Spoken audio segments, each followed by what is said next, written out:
अस्सलामुअलैकुम, welcome to M रात। दोस्तों, पाकिस्तान एयरफोर्स के चीफ इस वक्त सऊदी अरब के दौरे पर गए हुए हैं, जहां उनकी मुलाकात सऊदी अरेबियन एयर चीफ और सऊदी अरब के आर्मी चीफ से हुई है। ऑफिशियल प्रेस रिलीज जो पाकिस्तान एयरफोर्स की तरफ से रिलीज की गई है, उसमें काफ़ी ज़्यादा अहम चीज़ें प्रेजेंट की गई हैं। बहुत ही ज़्यादा अहम पॉइंट्स को हाईलाइट किया गया है, जिनको हम वन बाय वन डिस्कस करेंगे। इसके साथ साथ ब्लूमबर्ग की एक रिसेंटली इमर्ज होने वाली रिपोर्ट में ये भी क्लेम कर दिया गया है कि पाकिस्तान और सऊदी अरब के डिफेंस पैक्ट को तुर्किया ज्वाइन कर सकता है। लेकिन इस वक्त जो पूरे रीजन की सिचुएशन है, यानी कि एक तरफ ईरान में प्रोटेस्ट हो रहे हैं और यूएस इजराइल खुल के धमकियां दे रहे हैं कि वो किसी भी वक्त ईरान पर अटैक कर सकते हैं। वैसी सिचुएशन में अगर ईरान एक कंटेस्टेड एरिया बनता है तो उसका डायरेक्टली असर पाकिस्तान पर भी आएगा, और पाकिस्तान का सिक्योरिटी पोस्चर अगर खराब होगा तो कल को पाकिस्तान एयरफोर्स या पाकिस्तान की मिलिट्री सर्विसेज भी किसी दूसरी कॉम्बैट या जंगी माहौल में धकेली जा सकती हैं। इन तमाम चीजों के दौरान पाकिस्तान एयर चीफ का सऊदी अरब में जाना, ये चीज बहुत ही ज्यादा मानीखेज है। अब यहाँ पहले आप चीज देखें तो सऊदी अरब की तरफ से बायलैटरल कोऑपरेशन और रीजनल सिक्योरिटी डायनेमिक्स के चलते ये कहा गया है कि वो फ्यूचर डिफेंस कोलैबोरेशन चाहते हैं पाकिस्तान के साथ। इससे पहले भी ये चीज मंजरेआम पर आ चुकी है कि सऊदी अरब PFX प्रोजेक्ट में इंटरेस्टेड है,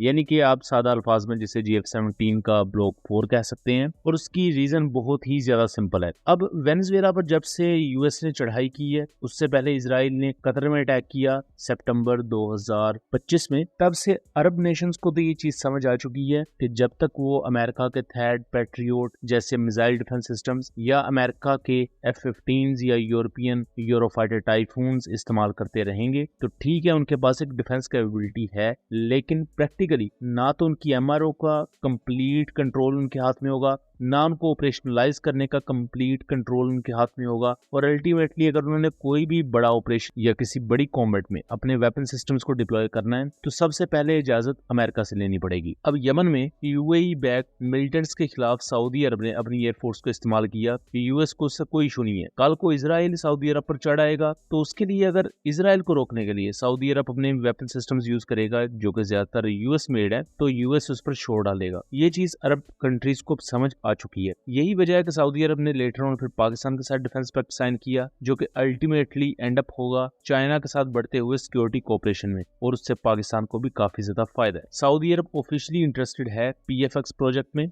और इस वक्त पाकिस्तान इस पूरे प्रोजेक्ट में रिसर्च एंड डेवलपमेंट कर रहा है।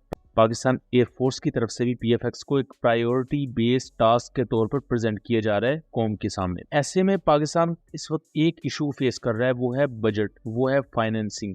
उसमें 2 फैक्टर्स हैं। पहला फैक्टर तो ये है कि पाकिस्तान एयरफोर्स जो GF-17 थंडर एक्सपोर्ट कर रही है, उनसे जनरेट होने वाले रेवेन्यू को यूज किया जाएगा PFX प्रोजेक्ट में। दूसरा इसका फैक्टर या दूसरा अहम एस्पेक्ट ये है कि सऊदी अरब यहाँ सॉफ्ट पावर के थ्रू या अपनी उस इकोनॉमिक मसल को दिखा सकता है और PFX प्रोजेक्ट को रन करने के लिए फंडिंग दे सकता है, जो पॉसिबल है। और उसी जमन में पाकिस्तान एयर चीफ का सऊदी अरब में होना और सऊदी अरब का ऑफिशियल प्रेस रिलीज, क्योंकि ये जो ऑफिशियल प्रेस रिलीज होती है ये सऊदी अरब और पाकिस्तान के जो कंसर्न अदारे होते हैं उनकी बायमी मुशावरत से ही जारी की जाती है, तो उसमें चीज कंफर्म की जा रही है। लेटर ऑन ऑपरेशनल कोलैबोरेशन और प्रोफेशनल एक्सपर्टीज के एक्सचेंज की बात की गई है। फ्यूचर में ये पॉसिबल है और आपको ये देखने को मिल सकता है कि सऊदी F-15 को पाकिस्तानी पायलट्स उड़ा रहे हों, या किसी पाकिस्तानी F-16 में या जेट-एंड-सी में आपको सऊदी पायलट्स बैठे हुए नजर आए। ये पॉसिबिलिटी एग्जिस्ट करती है और फ्यूचर में ऐसा होता हुआ भी नजर आ सकता है। और यही वजह है कि पाकिस्तान और सऊदी अरब के पैक्ट पर आपको इंडिया काफी ज्यादा कंसर्न्स शो करता हुआ नजर आएगा। इस पर आपको इजराइल भी कंसर्न्स शो करता हुआ नजर आएगा। और अब आपको समझ आ रही होगी कि सेम वैसा ही क्लोज कोऑपरेशन पाकिस्तान और तुर्किया का एग्जिस्ट करता है। सो तुर्किया ने भी इसी चीज को देखते हुए इस आइडिया को पिंच किया कि वाई नॉट के पाकिस्तान और सऊदी अरब के इस स्ट्रेटेजिक म्यूचुअल डिफेंस पैक्ट को तुर्किया भी ज्वाइन कर ले, बिकॉज ऑलरेडी पाकिस्तान और तुर्किया की कोऑपरेशन काफी अच्छी है और सऊदी अरब भी तुर्की के साथ इस वक्त ताल्लुकात काफी अच्छी पोजीशन में ला चुका है। ना सिर्फ इकोनॉमिक डोमेन में बल्कि इवन सिक्योरिटी के डोमेन में भी सऊदी अरब तुर्की के साथ भी डिफेंस कोलैबोरेशन चाहता है। अनमैन्ड एरियल सिस्टम्स के डोमेन में, कान एयरक्राफ्ट के डोमेन में, फिर तुर्की जो नेवल वॉरशिप्स बना रहा है उन तमाम को लेकर भी। और इस चीज को अब ब्लूमबर्ग की तरफ से कंफर्म भी किया गया है। यहाँ इस चीज को भी हाईलाइट किया गया है कि पाकिस्तान एयर चीफ सऊदी अरब में जो भी निगोशिएशंस करेंगे, जो डील्स अगर साइन होती हैं तो वो पाकिस्तान और सऊदी अरब के स्ट्रेटेजिक म्यूचुअल डिफेंस पैक्ट के अंडर होंगी। यानी कि जो भी पाकिस्तान और सऊदी अरब के दरमियान अंडरस्टैंडिंग होती है वो इस म्यूचुअल डिफेंस पैक्ट के बाहर नहीं होगी या उससे सेपरेट नहीं होगी। इसके साथ साथ डिफेंस कोऑपरेशन के न्यू एवेन्यूज को एक्सप्लोर करने की बात की गई है। सिंपल एज दैट कि सिर्फ ये मामला PFX एयरक्राफ्ट तक नहीं रुकेगा, आपको फ्यूचर में ऐसे cruise missiles, loitering munitions, even ऐसी फैसिलिटीज भी देखने को मिल सकती हैं पाकिस्तान में और इवन सऊदी अरेबिया में, जिसमें पाकिस्तान और सऊदी इंजीनियर्स जॉइंटली काम करेंगे। उनमें स्टेक्स दोनों कंट्रीज के होंगे और वहां से जो भी सिस्टम्स डेवलप करके सऊदी और पाकिस्तानी मिलिट्री में इंडक्ट किए जाएंगे और इवन अगर उनकी एक्सपोर्ट्स भी होती है तो वो दोनों कंट्रीज के लिए रेवेन्यू जनरेट करेंगे। फिर उसके बाद यहाँ ग्लोबल बम्बार्डियर 6000 एयरक्राफ्ट को दिखाया गया है जो पाकिस्तान एयरफोर्स की सर्विस में है। इसको बेसिकली कन्वर्ट किया जा रहा है हवा सोच या next generation electronic warfare aircraft में, जो कि ऑलमोस्ट 500 किलोमीटर तक stand of jamming capabilities provide करेगा। इस पर हम सेपरेटली वीडियो बनाएंगे, लेकिन इस पर्टिकुलर एयरक्राफ्ट को भी यहाँ दिखाया गया है। समझ लीजिए कि जो DA-20 फाल्कन है वो अब एक काफी ज्यादा ओल्ड एयरक्राफ्ट हो चुका है, तो उसका रिप्लेसमेंट ये next generation electronic warfare aircraft होगा।